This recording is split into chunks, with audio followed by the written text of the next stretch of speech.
with this awareness that, hey, pause, look around you. Is this really your life, or is this how you're seeing your life? If you're truly becoming aware of that pattern will change.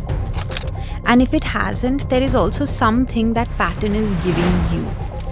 I think our subconscious patterns show up in almost all relationships. Now, as adults, we get to choose our narrative. A familiar pain is very often preferred by people over an unfamiliar possibility.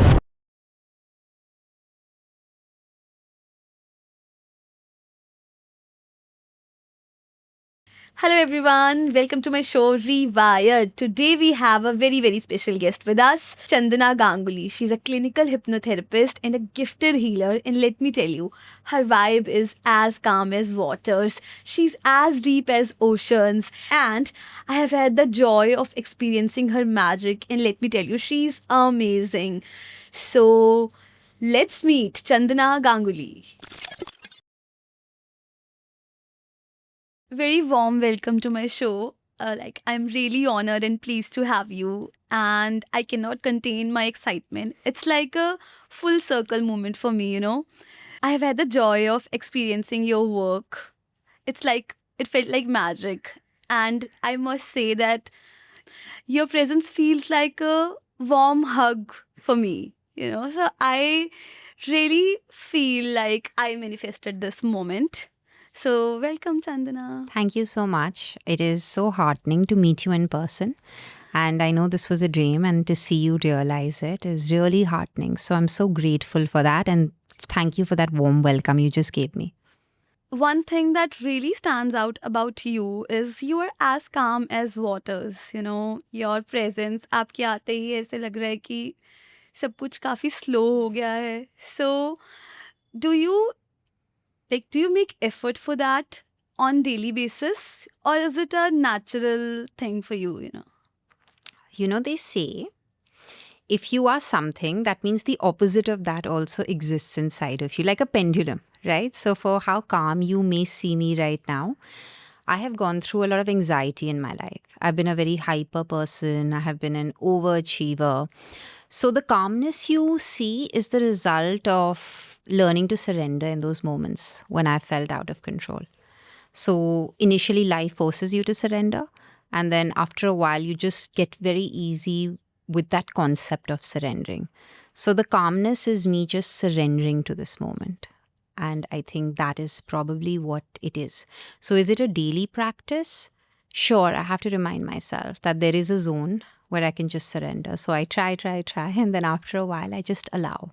Yeah. So it's just a daily reminder. But I think it's life in general that brings you to a point like this. What made you a person like you are today? Like, I am really inspired by you. Like, the aura you have, your presence feels like really calming. It's really nurturing, I should say. That's so sweet. Thank you.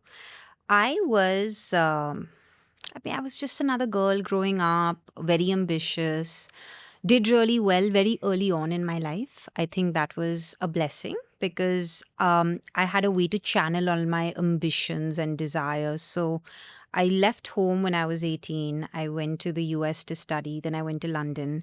I was in England for a couple of years. I worked there as well in very high powered jobs and went to very prestigious educational institutions. And somewhere that became my identity. And so I was always that person who was very much living it up, so to speak. And then in 2012, I had a series of challenges that came my way. I had a health issue, I had an autoimmune diagnosis, I had a couple of challenging relationships in my life. And at that point of time, I realized that everything that I was seeking, everything that looked so beautiful on the outside, did not give me that full nourishment that I was seeking again. So I started turning to simpler things in life. So I was raised in a home of faith. So my faith became very important in those moments of crises. I started turning to nature. started turning to simpler lifestyle choices. And simplicity became something I started to adopt very quickly. Then a series of events happened, and long story short, I found myself on a journey to solve pain. Pain was something because I was going through a lot of physical pain at that time. I was obsessed with the concept of solving pain. So I left my job. I moved back to India and I went on this journey of discovering different teachers, different healers, practitioners from anywhere in the world who would help me figure out my pain issue. And then when you enter this world, some people say, oh, pain is not just physical, it is emotional. So I started to explore emotions. I started to understand the subconscious mind.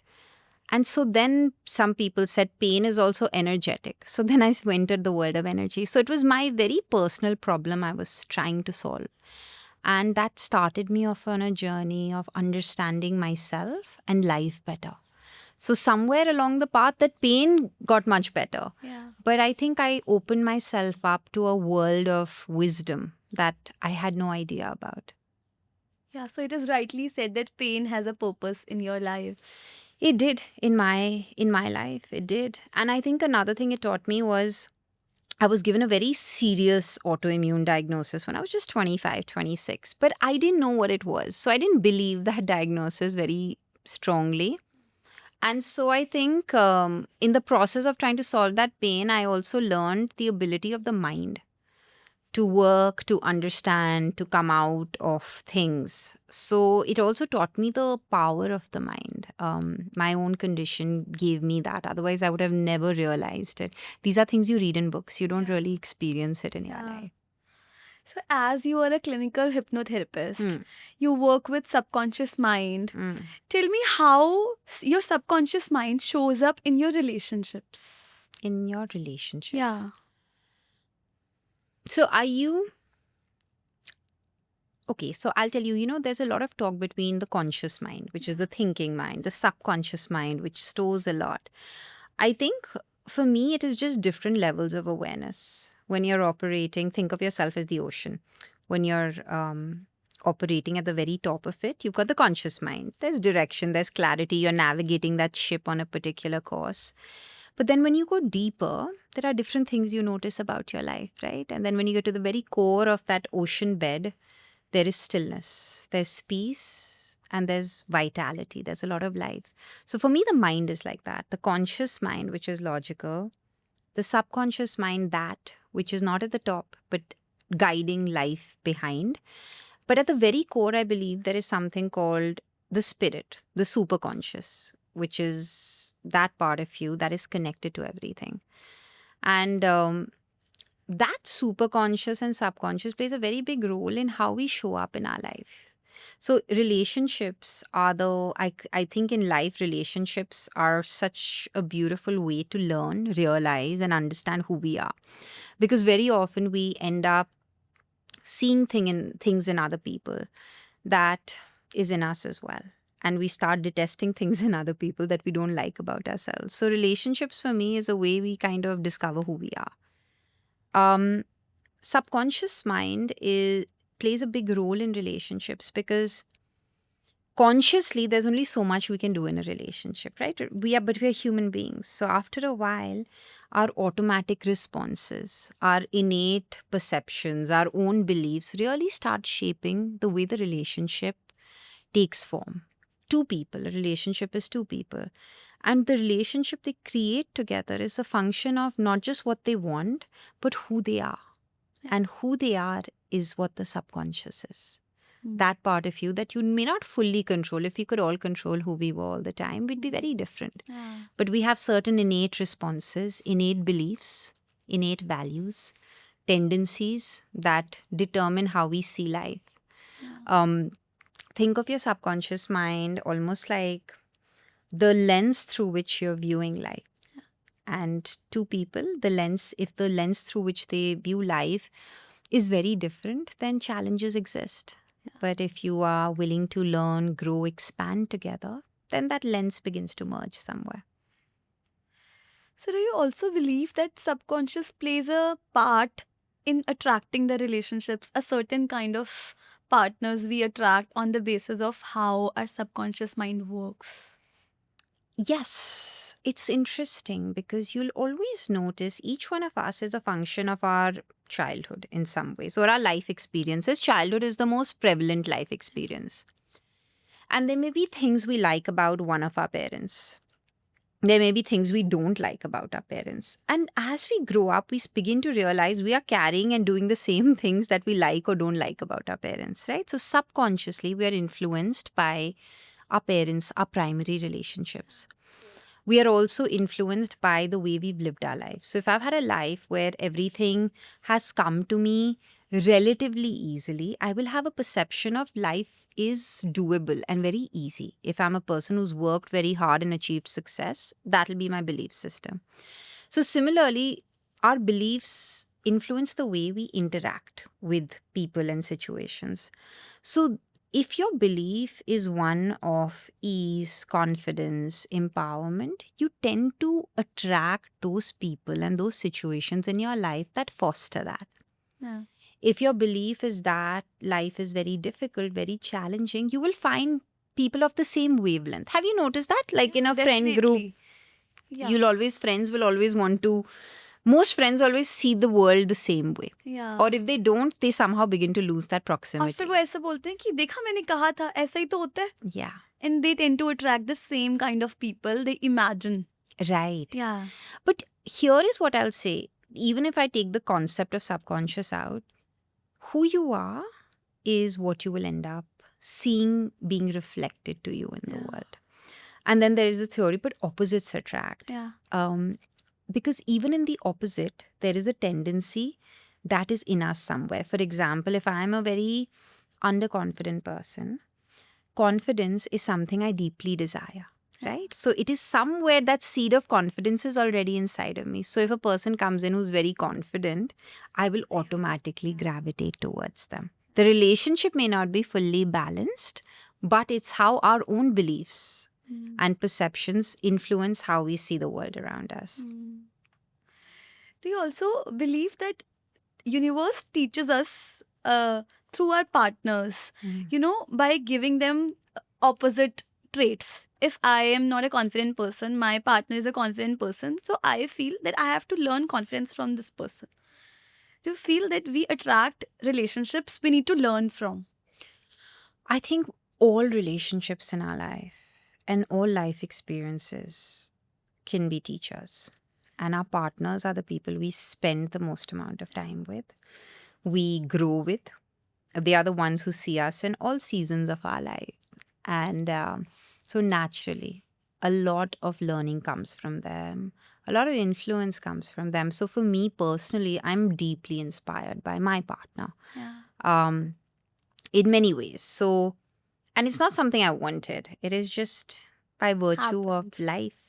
So a lot of the calm to my storm is also because my partner is a very calm person. Oh, that's beautiful. Yeah. So I've embodied a lot of calmness from that relationship. Okay. That's really beautiful to hear, because when we don't have such kind of partners, that calm does not stay longer.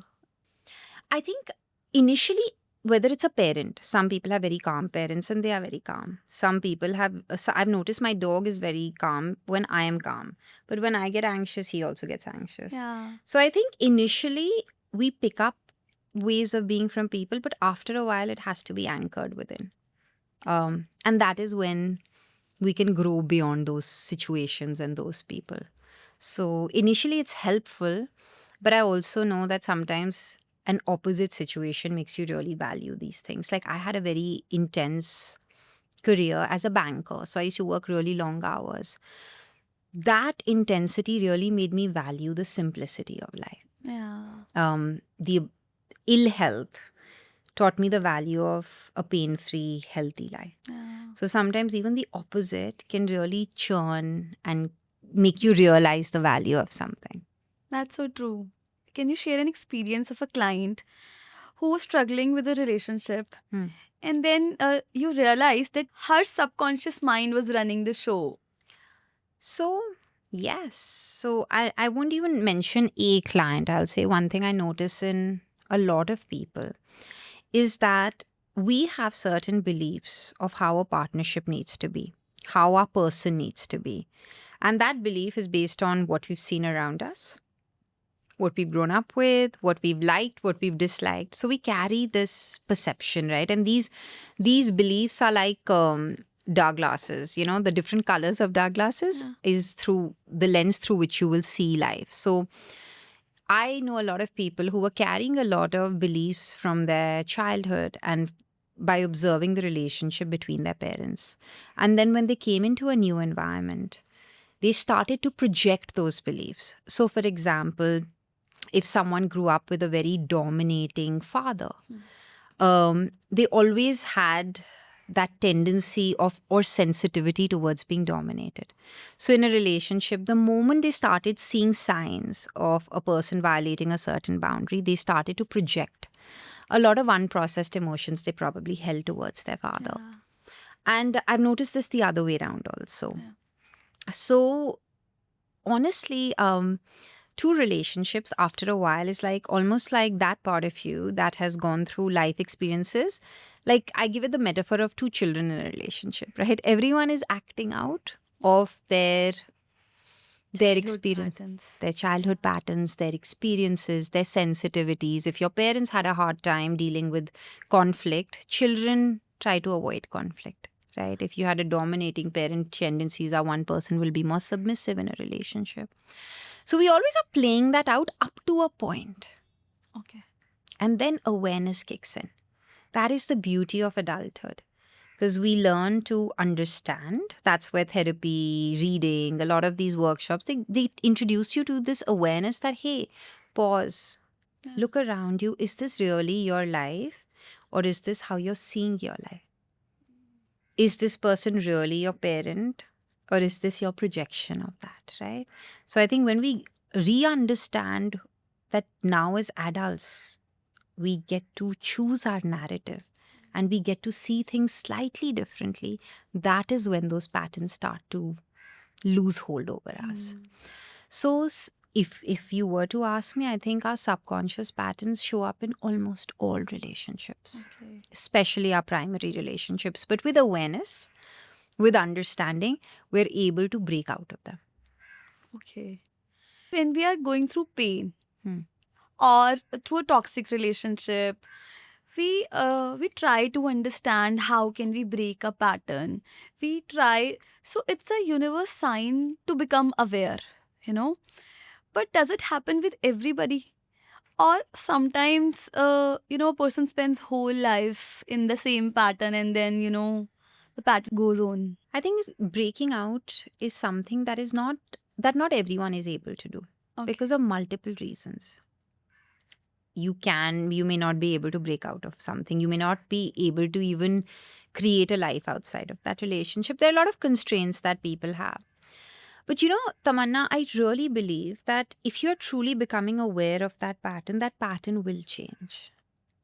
And if it hasn't, there is also something that pattern is giving you, whatever it may be, some sort of security, some sort of familiarity, which is allowing it to perpetuate. Okay. Because life is, if it's constantly happening, then it's not just happening to you. There is something that you are also getting from the situation. We call it collateral benefits, right? Even of pain. Okay. And that is what keeps us in that situation much longer. So you want to say that pain also has benefits A lot of some people, ways. I remember when I learned this, I was shocked that a familiar pain is very often preferred by people over an unfamiliar possibility. Oh, You see that? So people yeah, will, that is surprising. yeah. So a lot of people are in that situation because there is a sense of security, familiarity, known devil of that part of your life. So they continue. So it's like familiarity feels safe to us. Always. Safety comes from familiarity, which is why most human beings are so scared of change. Yeah, I also feel that somewhere we are scared of growth. Hmm? Growth is painful. So I did this 10-day Vipassana course. So when I came back, I was feeling an unknown fear all the time. The fear is that I want to grow, but I I had that reality check that it won't be easy. Somewhere I was realizing that it would be painful, and I was feeling it all the time. Like I kept feeling it for 5 to 10 days. That fear. Then I realized that there is no way to happiness, and there will always be pain. So it's like एक reality check मिलता है ना जैसे. I could see that I am fearful of the growth. So yeah. Yeah. So I didn't expect me to feel fearful after such a retreat, because people usually expect that you'll be feeling calm and peaceful. But I was feeling an unknown fear. And what do you So think that fear is now? I think that fear came from attachments. And I realized that they are not permanent through my experiences. So yeah, that was giving me a lot of fear. Most of our fear comes from our attachments to things, to people. Yes. So yeah. Absolutely. Fear was a mechanism that was meant to keep us safe. But over time, our safety moved from survivalism to a certain comfort in people. Now we attach safety to having a certain socioeconomic status, a certain way of life, to the people around us. I think people are very big emotional anchors for others. And so this fear of losing people is a very primal fear, because so much of our security comes from others. And I can see why one experience like a vipassana that helps you understand impermanence can trigger that. And it's something that's so real. Even I really fear that sometimes. And then I remind myself, so I'm sharing it with you, maybe it helps. And then I remind myself that these people who I am claiming are mine, my partner, my parents, my loved ones, they are not being sustained by me. They are being sustained by life. Yeah. And I am being sustained by life. So this lifetime is this beautiful place where we've come together, but we are not off each other. Does that make sense? Like I almost feel like Yeah. I didn't keep them going. Life has kept them going. So I just surrender to that process. That life will take us all forward in the direction that is right for us. Yeah. Earlier I used to stress over people, not doing the right things, like not taking care of their health. But then I think you made me realize this, that it's not our job to fix them. And when I surrendered, I think I felt a lot of peace thereafter. Yeah. Yeah. Yeah. The test I ask myself is, am I doing this out of love? Yeah. For me, love is also freedom, expansion, peace. Or am I doing this out of the need for love, control, Yeah. holding on, security? And if I'm doing it out of the need for love, then somewhere that intention will not necessarily get the desired result, because there's a big element of trying to control life. Yeah.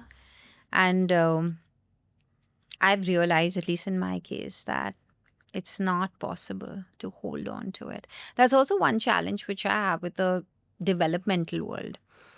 Everyone's out there to, whatever they figure out, they're there to control life. But if we, instead of trying to control life, look to understand it, it becomes a beautiful companion. And then you can co-create that life with this universe, instead of trying to always, negotiate and win and try to achieve certain things. Yeah. Because when you flow with life, some beautiful experiences unfold, more than what any one of us could have perceived. So, in this fast paced life, how to, like, is there any ritual or practice, or what should we do? Like, how to get that slow mode in ourselves on? I want to be very clear that, any ritual that we prescribe, it gets outdated. So the ones that really stick are the ones that have worked for you personally. And that requires a little bit of experimenting. Maybe a particular type of breath work, a particular type of kriya, a particular practice gave you a certain degree of peace and equanimity in your life. Then that becomes your ritual, right? So it's very personal. But I think another thing that really helped me is to understand that that peace, that stillness is available to you right here, right now. There is a big body of philosophy which is called Advaita. And it talks very beautifully about you and what you're seeking. That universe are not different. It's available right here in this moment. You just need to tap into that stillness inside of you. So that peace, that equanimity is something you can access moment to moment. But you're right, a practice of connecting to it regularly makes that muscle memory stronger. So any practice that has worked for you, just do it. And I think there comes a phase in our life that we will know what is working, what is not. But what happens very often when we go on this path, we get too fussed about the practice. And we forget the practice is a means to an end. It is not the end. Right. The end can also be right here, right now, 2 moments of you coming back home. We really have to come back to our homes. But yeah, somewhere we are lost. We're lost in the processes of, having that perfect life, that finding a right job, finding a right partner.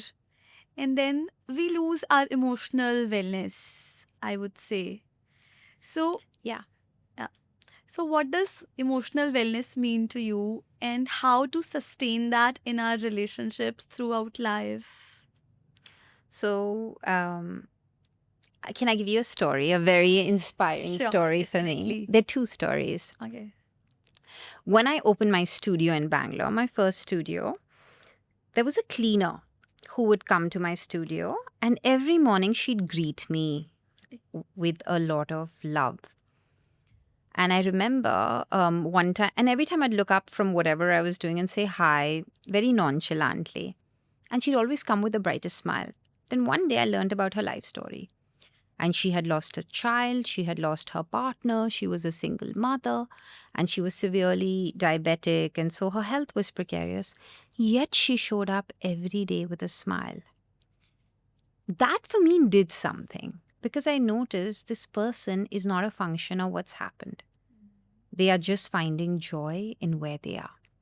So every time my clients would come to my studio and they'd compliment the space, I would always tell people that, hey, this is not me. This is the person who's shown up with her positivity and love. Yeah. And because of that, she touches everything in that space. I had a similar experience at another workplace of mine where there is this one person who comes and takes care of the room that I work in. And I promise some days he'd make the most beautiful flower arrangement. And some days he'd organize the stones in a particular way. I would come into that room and I would feel love. And I would just know when he's touched that room. We had this game going that every time I'd look at him, sometime during the day, I'd be like, you did my room today. And he'd be like, yes, I did. Because his touch carried that love. And both these people are people who are leading very supposedly ordinary lives. They are running, they are working hard, they are raising families, but they are still moving people with love. Yeah. And that love is coming through what they are doing, Yeah. through the attention, through their energy that they're putting where they are. Yeah. And for me, that is really inspiring. I found that taught me so much in life. That when you show up with presence and give your presence, your attention, your focus, that's a beautiful form of devotion. Yeah. And do what you're doing, but with love, with authenticity. Then you will find that energy flowing through you too. And you will see the ripple effects. Yeah. So you can do the simplest things with love and by being present, and you can convert them into, beautiful moments. Acts of service. So many of us remember when we went to our grandmother's house and what our grandmother made or something she would give us to eat. Or everyone has these memories, right? It's not that they were they were making something extraordinary. It was the emotion and energy, the intention with which they were serving it to us. And I think that is what is so true, because not everyone is going to have that life that, you can put up on Instagram and, boast about. Yeah. But life is found in those moments of simplicity, presence, and connection. Yeah. And then you enter that paradigm of energy where everything becomes alive. Yeah, and from that energy, it is easier to manifest joy, love, abundance. It is who you are. Yeah. Then manifesting isn't what you do, it is who you are. So there's lot of sayings and trends about manifestation. How to manifest your dream life, if you would ever tell this to the audience.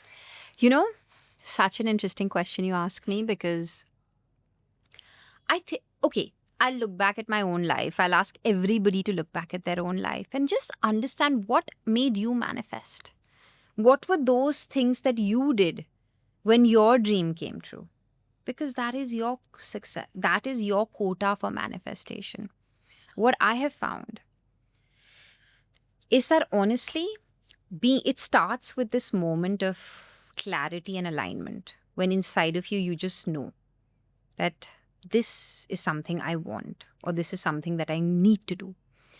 Then that clarity and focus channelized into action creates a beautiful reality for you, whatever it is. But most of us get stuck in that initial first step of being 100% aligned and clear, because of our limiting beliefs, because of the blocks we've had. So and then we think, oh, this manifestation isn't working. But no, it's not the manifestation that's not working. It's because most outside of that desire to manifest, everything that you are in your being, what you're doing, what you're believing, is not in alignment with the desire that you want to manifest. I remember a very sweet story. My mom used to tell me that there was once a village, and the village was praying for rain because there was no rain that year. And so the village said, okay, let's just everyone congregate together and we'll do a little community prayer. And there was only one man who showed up with an umbrella. And all the villagers were like, is this a joke? Why have you shown up with an umbrella? Because we are here to pray, there's no rain. He said, this is my faith. Yeah. Right? You guys are spending hours here, but none of you really believe it will rain. Yeah. Because none of you have prepared for that in your life. Yeah. So the moment that inner clarity comes in and you're aligned, your actions, your results will fall in that direction. And faith is very important. Trust. Yeah, absolutely. Yeah. A lot of us are of the opinion that when I see it, I'll believe it. Yeah. Right? That's natural. But that may not, but the doubts may stop you from seeing something that's right there in front of you. So look back at your life and see where faith has worked, and start there. Okay. Because not all of us can have that same degree of faith. Yeah. I remember there was this lady who came to my clinic once, and she was working for someone who I knew. She had a lot of back issues, and I gave her one Reiki healing session. And her faith was so strong, that was all it took for her to be okay. Yeah. And the next day she called me, she says, that was really good, thank you so much. And then I noticed there are clients who I've worked with for months, but their degree of results is not the same, because somewhere this lady was super positive and believing and trusting. Of course, issues may be different, but it showed me the power of faith. So faith is different for each person, I would say. Some people believe in universe, some people believe in Shivji, some people would believe in Krishna, right? They do rituals, like they're religious, they go to temple, but their faith is very weak, they are doing it out of a ritual, so what would you say to them, like, who have made it a ritual to do it every day, but the faith is lacking? I think even in that ritual, they are getting something. Maybe it's a sense of security. Yeah.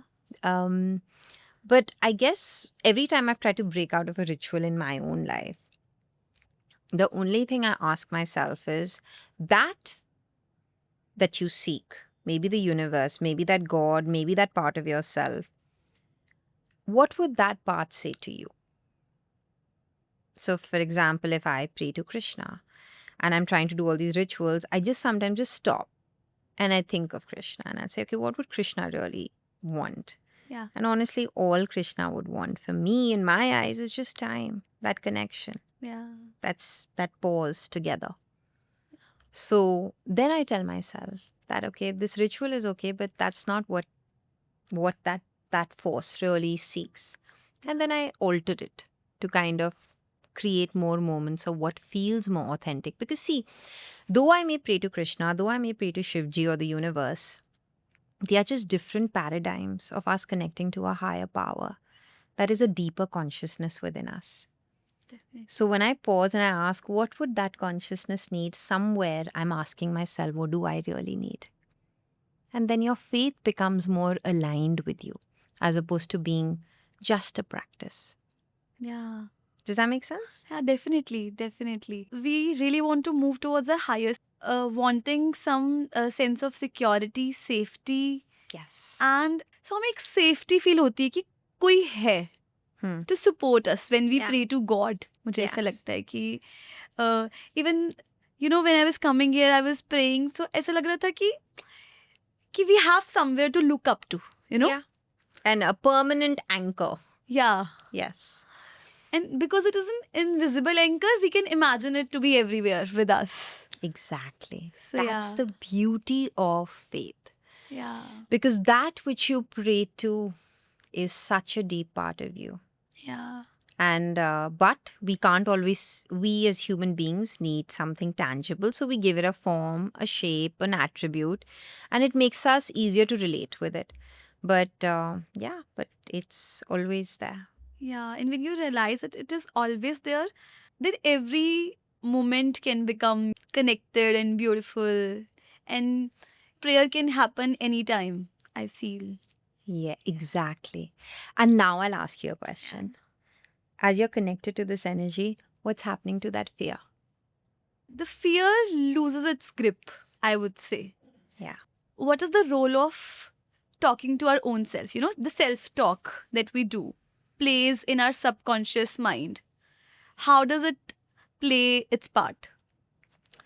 We are always in self-talk, Yes. right? So whether we are aware of it or not, we're always talking to ourselves. And most of the times we're repeating our fears, our worries, our thoughts, our beliefs. So it keeps getting stronger, Yeah. right? It's there's this beautiful scientific experiment where they've taken two types of plants and they've spoken to the plant just different things. Yeah. And the plants have shown differences in their growth. Yeah. Right? And they've had many controlled samples where they've spoken different words to water and they've noticed the molecular structure changing. Yeah. So words and what we invest in has a lot of impact in who we are. Yeah. And if our self-talk tends to be negative and always centered around our fears, our anxiety, our worries, then naturally that is the consciousness we'll be in. Yeah. But the moment we start investing in things that are outside of that, more with ease, trust, flow, and this is where nature plays a huge role. This is where our community plays a huge role. This is where what we consume, whether it's media, whether it's information, plays a huge role. Yeah. But when we are tuned to that frequency, then naturally we'll start seeing life from that frequency too. So I think all of life and constructed religion is trying to do is trying to get people where they can, or at least the intention was to get people to a lighter frequency of being. So I always give this example of a building. Think of yourself as a building. There are 12 floors. When you're at the ground floor, you can hear the traffic, you hear the noise, there is limited light coming into your house. At that time, if I tell you, Tamanna, there's a beautiful lake a couple of blocks down, you won't see the lake. You'll say there's just noise and there's no light also, so forget the lake. But if I take you to the 6th floor of the building, धीरे धीरे something starts changing. Yeah. The noise goes down. There's more light coming in. You can see bits of the lake. If you get to the very top of the building, something shifts. The cars are there, but you're not triggered by that noise. You can see more. You know where you are, you know how to get to that lake. You can see so much around you. And there's this openness, this silence. Those floors in the building represent a certain emotional state for us. When we are in lower floors, and lower floors is when you feel restrictive emotions like fear, anger, jealousy, insecurity. At that time, honestly, you will see very little. Yeah. And no matter how much someone tells you, you can't experience more. So you just need to figure out a way to raise your state. And then you will start seeing more, experiencing more. And your response will be a slightly much more realized response. Yeah. So that building is a beautiful paradigm. Yeah.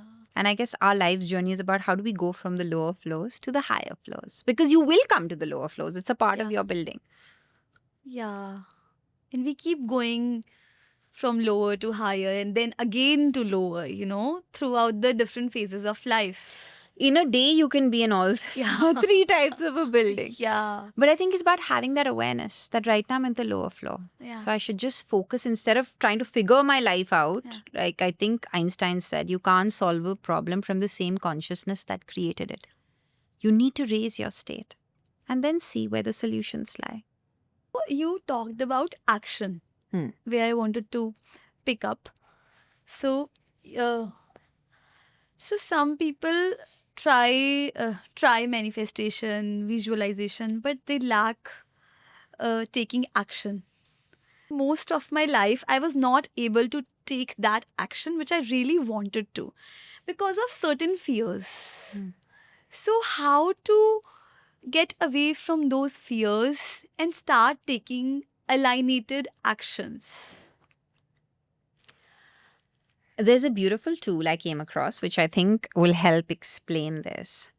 So you've got your circle of life, which has all the goods, all the bads, things that you can control, things that you can't. So that's all the big things in your life. You put that in a circle. And then inside that circle, create another circle of those things that you have control over. Okay. Right? That's called your circle of influence. So you've got your circle of life and your circle of influence, those things that you actually can do, which is in your control. The rest is not. Yeah. And as you look at those things on in that circle of influence, start taking steps towards them. Very often what happens is we look at our whole life and we get very overwhelmed. So in every situation, chunk down to what is in my control today. Continue that. And like you said at the very beginning of our conversation when we were talking about how you got here, you said, I just took a step and the next step appeared. Yeah. So it's all about be clear with that intention and take that step. Yeah. And then the next step and the next step will organically appear. Yeah. But focus on what's in your control. Yeah. And I believed if the next step does not appear, maybe it is not meant for me. And if it appears, then I would walk that path. Yeah. So yeah, that's how it worked for me. I remember you told me that, Tamanna, you were sitting beside the ocean and you were just saying that the water is warm. But you're not putting your feet in the ocean, in the water. And how would you get to know the temperature of water without putting your feet into the water? So then I realized we have hundreds of scenarios in our mind that it will not work, but until we have not tried it. Yeah, so that beautifully worked for me. I'm so grateful to Yeah. hear that. Yeah, so you dipped your feet in the ocean. Yes. And the waves are carrying you I away. did. So with so much noise around relationship advices through reels, trends, red flags, green flags, what would you say? How do we really tune in to what we really need in a relationship? I think what we seek in a relationship is very closely related to who we are. I personally believe to create a healthy relationship, one needs to be very connected with their own needs, and one needs to be able to truly take care of what's going on inside of them. Otherwise, the relationship just becomes a punching bag where we end up dumping a lot. So, start with self awareness, start with understanding what your needs are, and start with taking care of those needs.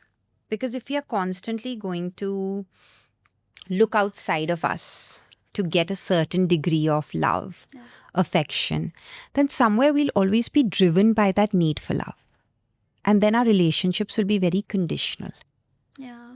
So, for any relationship to become unconditional, it should come from a place of empowerment and then love. And when you're empowered and you love, you're able to allow a lot of freedom in that love. But that can only come when your needs are taken care of. So, for a successful relationship, I think understanding your needs, taking care of your needs, filling your cup, being true with yourself, seeing your darkness. Because if you are aware of your darkness, you'll be able to be authentic and vulnerable with your partner. But if you're running away from your shadows, you will always be in a blame game. Always feel like the victim or the person who's being blamed in a relationship. So healthy relationship starts, I think, somewhere with that inner connection, understanding yourself, going a little bit on a solo journey. It is important. And then showing up.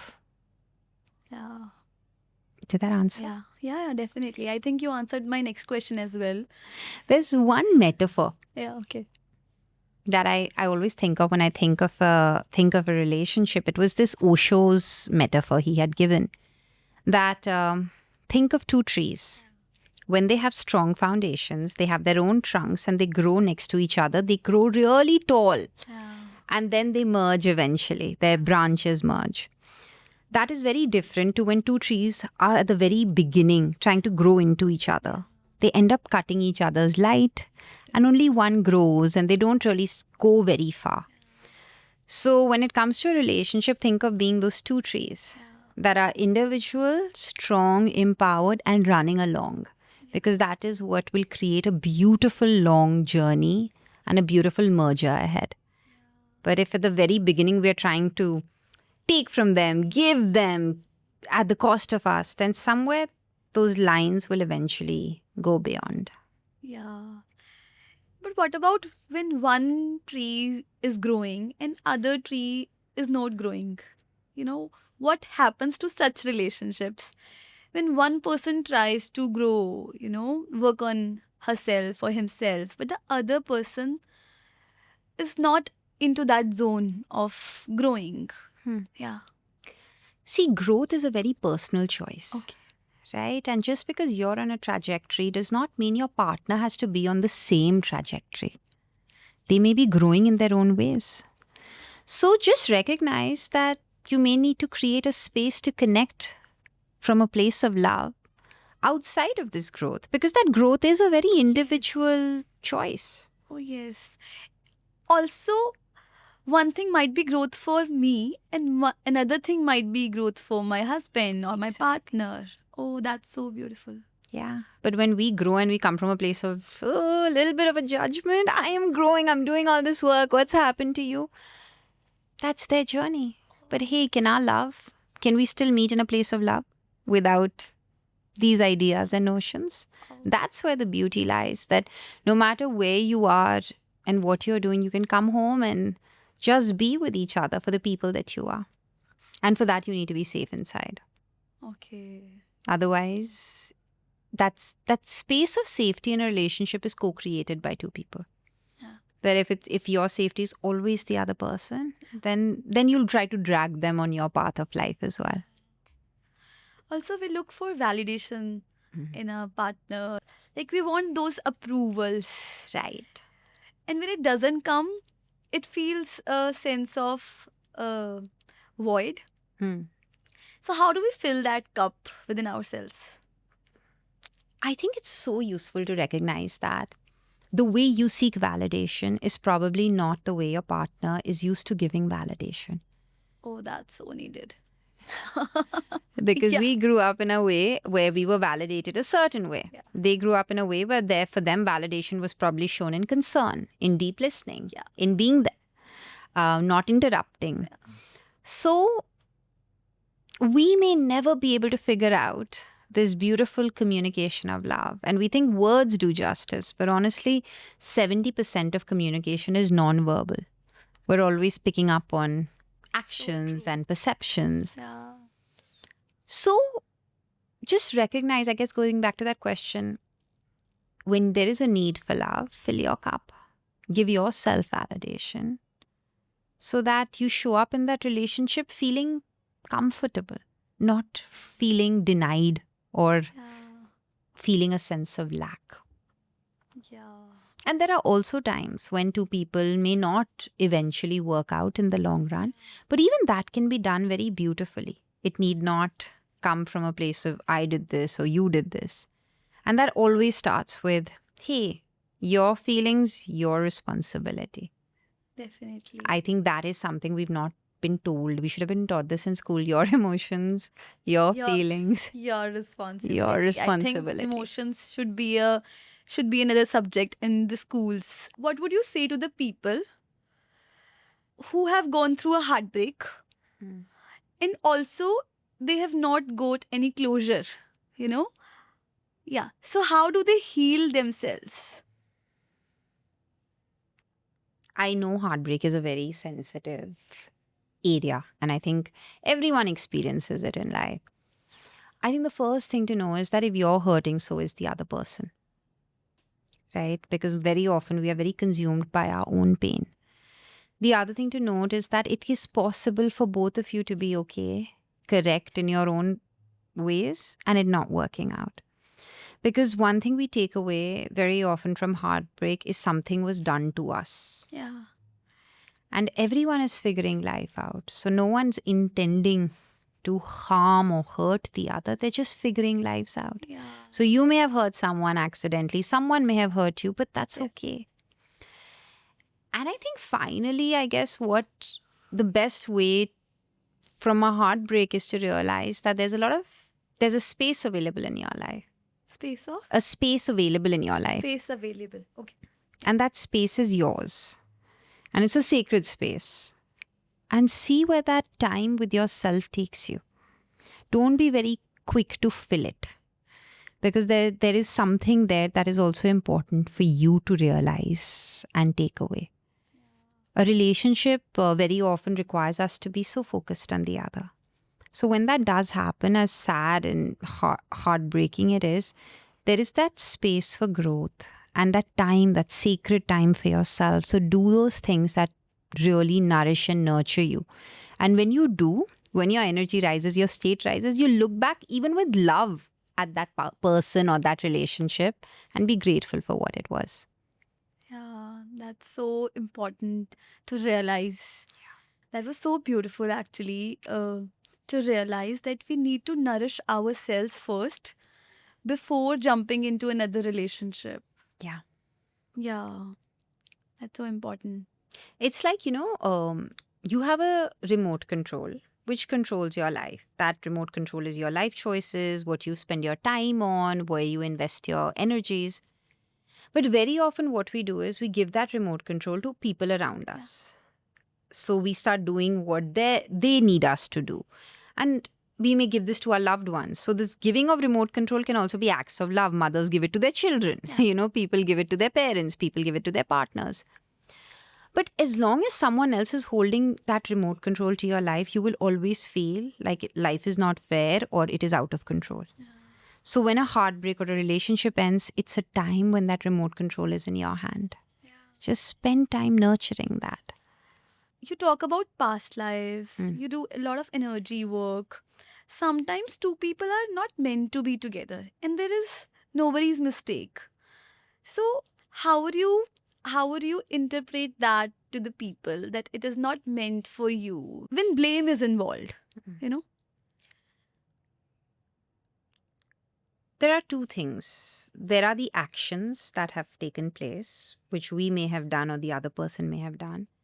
And then there is the person behind the actions who may or may not have been fully operating from their best when they did certain things. Very often we hold on to the actions and we interpret the person based on the actions. Yeah.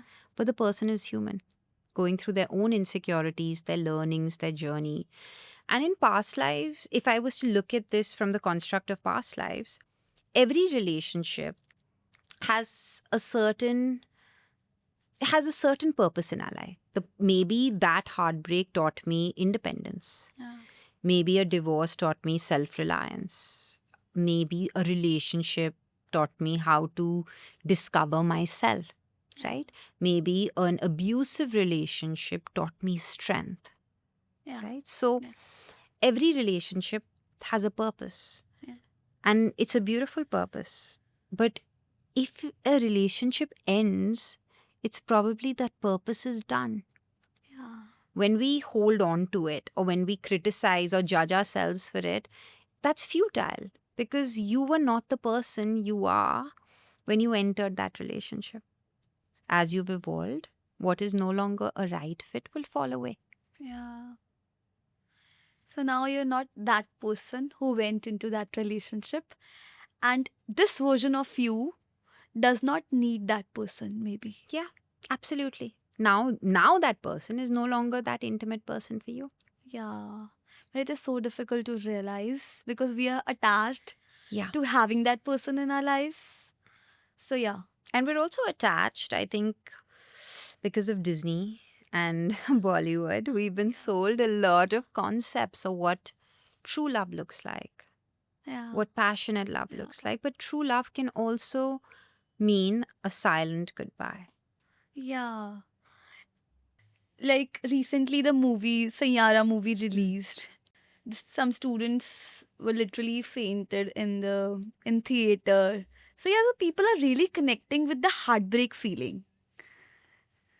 I don't know what would you say to them, how they internalize heartbreak so much that they forget their careers, their passion, their ambitions. In psychology, we're taught different stages of development. Yeah.